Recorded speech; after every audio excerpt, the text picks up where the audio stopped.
Snow was falling. It covered the palace and drifted onto the ebony windowsill where the Queen sat at the open window, busy at her embroidery. She glanced at the snowflakes and, distracted by their beauty, accidentally pricked her finger.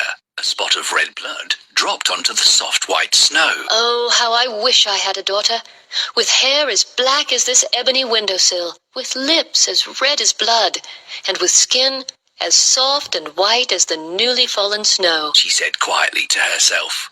By the following summer, her wish had come true. The Queen held in her arms a beautiful baby princess with hair as black as ebony, lips as red as blood, and skin as soft and white as the newly fallen snow. She named her Snow White, and she grew to be the kindest, prettiest girl in the kingdom. We have a very beautiful daughter. Her hair is black as the ebony window. Her lips are red as blood, and her skin is as soft and white as the snow. She will be pretty when she grows up. Well, there's plenty of time for her to grow up. We need to give our baby a name first. There are a couple of names I can think of, but if we put our heads together, we could come up with a beautiful name for our daughter. How about Sweetheart? It's a beautiful name. No, we need an unusual name. How about Rose? No, almost everybody in the kingdom named their daughters Rose. Snow White? Snow White. I love it. Finally, we have found an amazing name for our princess. Nice. I have to go now. I have a lot of work to do. All right. I need to sew a dress for my baby. She will always wear the prettiest outfits. Can you please play with Snow White until I'm done?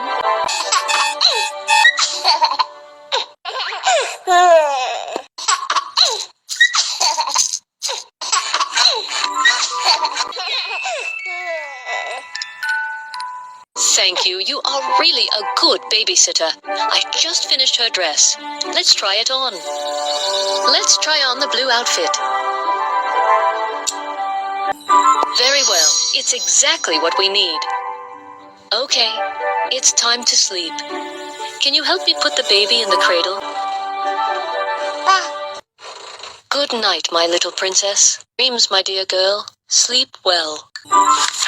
Sadly, the Queen became ill and died.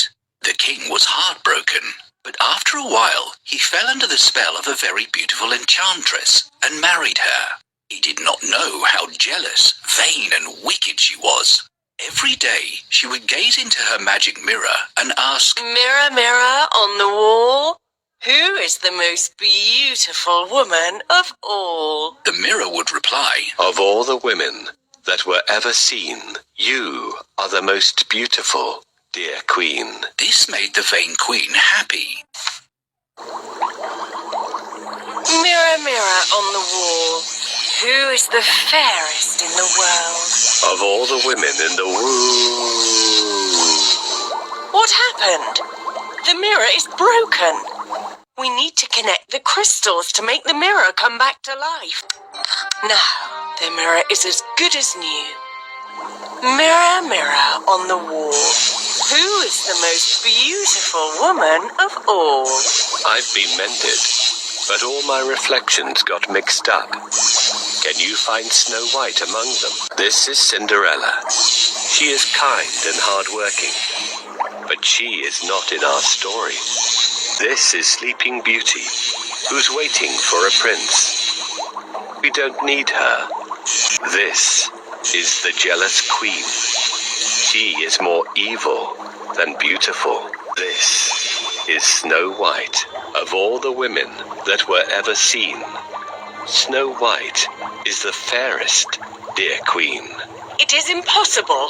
Huntsman, Your Majesty. take Snow White into the forest, tie her up to a tree, and leave her there. But Your Majesty.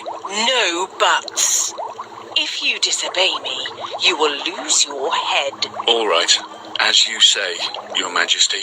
That would be the end of that little brat. Adieu, Snow White. The Queen hated Snow White because she was pretty. Then one morning, the magic mirror replied, Of all the women that were ever seen, Snow White is the most beautiful, dear queen. This made the queen very jealous. She called for her huntsman. Take Snow White into the forest and leave her there, tied to a tree. The huntsman was afraid of the queen, and so he set out to do as she had ordered. Where are you taking me? Asked little Snow White. To the forest to see the animals, replied the huntsman. When they were deep in the forest, the huntsman turned to Snow White, saying, The wicked queen wants me to tie you to a tree and leave you here to die. But don't be afraid, I won't harm you. Snow White looked at him with tears in her eyes. Run away, dear Snow White, and never return, he told her. He then left Snow White alone in the forest and rode back to the palace. Snow White ran far into the forest until night fell. Frightened and tired, she lay down on a bank of sleeping primroses. A family of wild rabbits came and snuggled up to her to keep her warm, and she fell fast asleep.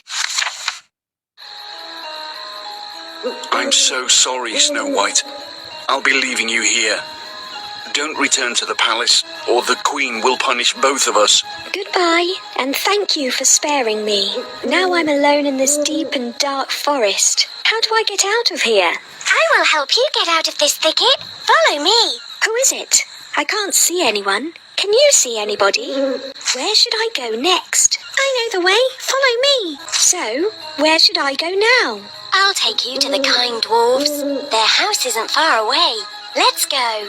Look, this is a cottage. I hope someone could help me there. I want to thank the animals for their help. Can you help me find the animals? Thank you, such squirrel. I'm always happy to help. Thank you very much, Rabbit. You are welcome, Snow White. Thank you very much, dear. My pleasure, Snow White.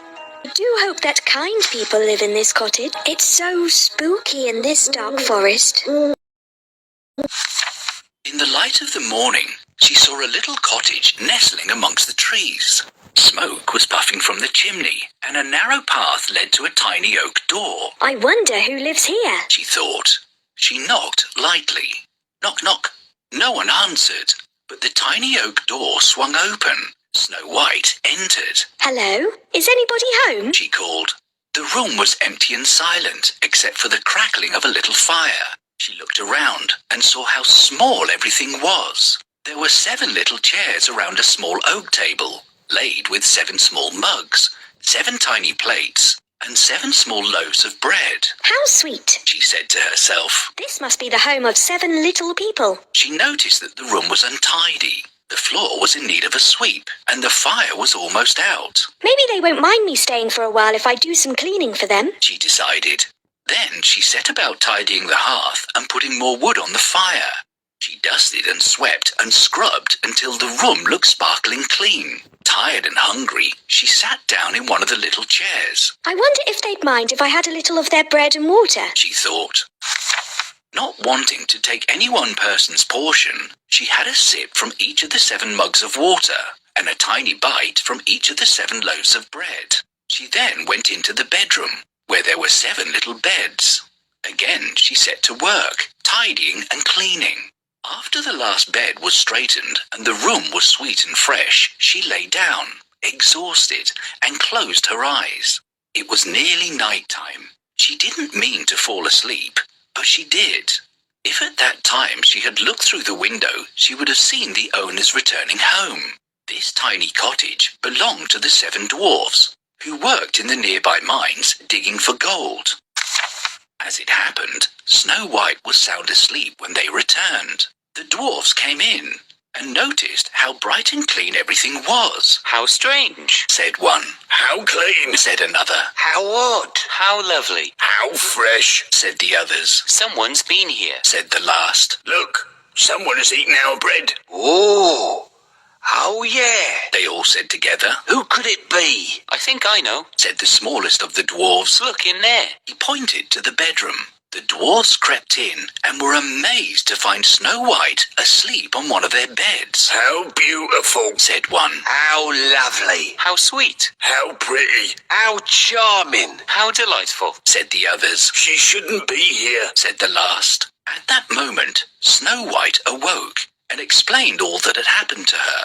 The dwarfs listened and were horrified as she told the story of how the wicked queen wanted her dead. How terrible, Said one. How wicked. How cruel. how heartless. How frightening. How evil. Said the others. We must protect Snow White. Said the last, and he blew his nose on a big red spotty handkerchief.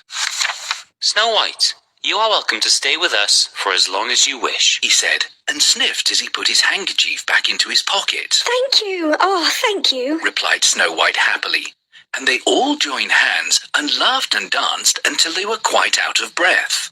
So from then onwards, Snow White lived happily with the dwarfs. She helped them cook and clean and was loved and cherished by every one of them.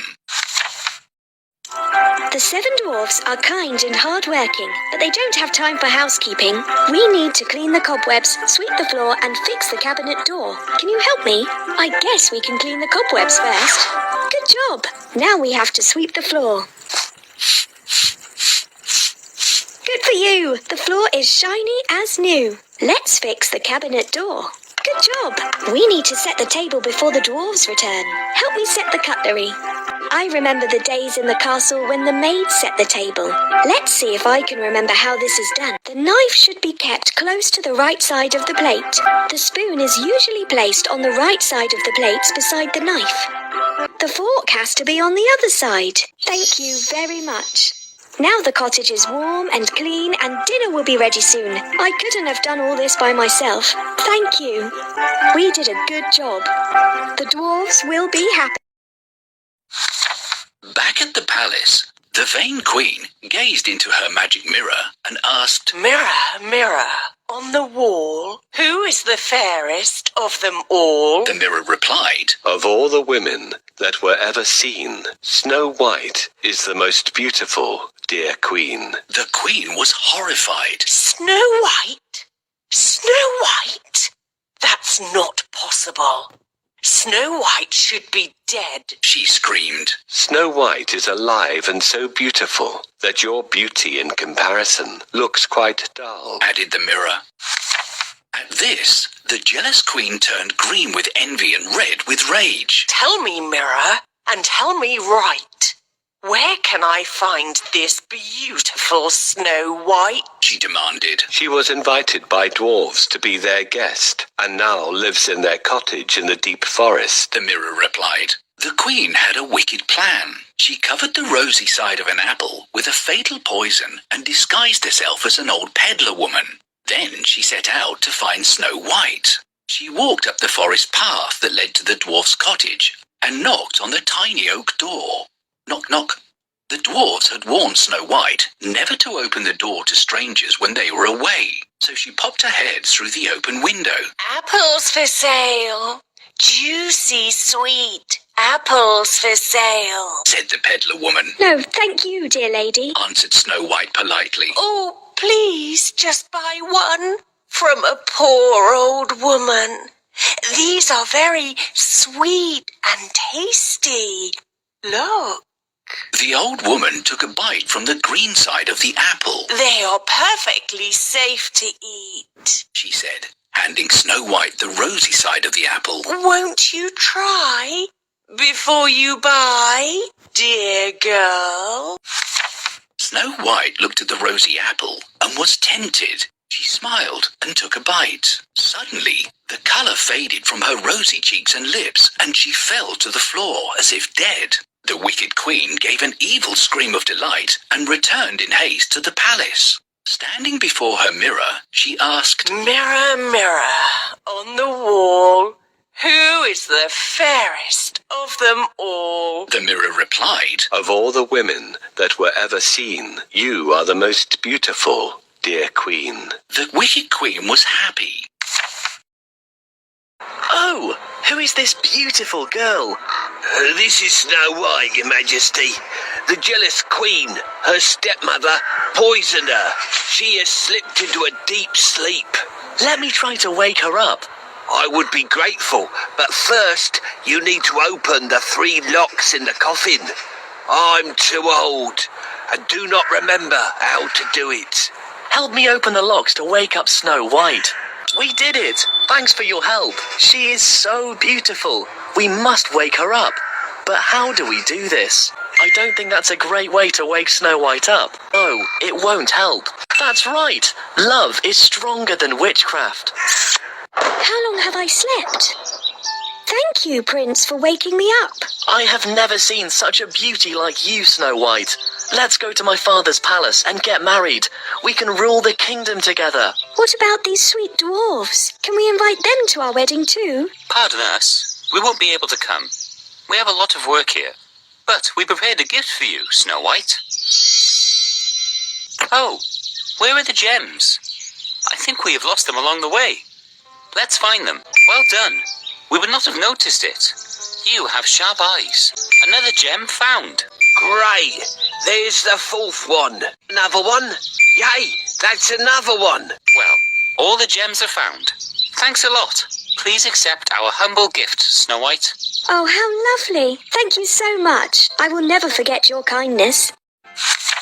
That evening, the dwarfs returned home to find Snow White lying dead on the floor. Oh no, Said one. How tragic. How sad. how heartbreaking. How terrible. How wicked. Said the others. Whatever shall we do now? Said the last, and they all wept. The dwarfs loved Snow White and laid her in a glass coffin on a hill overlooking the forest. Her beauty is there, for all to see. Said the smallest dwarf. Each day, the dwarfs took turns to watch over her. Then, one day, the prince from a nearby kingdom came riding by. He saw Snow White lying peacefully in the glass coffin and fell in love with her. I have never seen such sweet beauty. He said. The smallest dwarf told him how Princess Snow White had been driven from her kingdom and poisoned by the jealous queen. The prince was saddened, and lifting the glass lid of the coffin, he spoke to Snow White, saying, I shall seek out this wicked queen and bring justice to your kingdom, dear princess. Then he kissed her gently on the lips. At that moment, Snow White began to breathe, and the colour came back to her pale cheeks and lips. She opened her eyes, and when she saw the prince, she knew that she loved him. A royal wedding was planned, and everyone in the land rejoiced, except the jealous queen, of course. She turned green with envy and red with rage, and then simply exploded into a pile of dust. So it happened that the prince and Princess Snow White were married and lived happily ever after.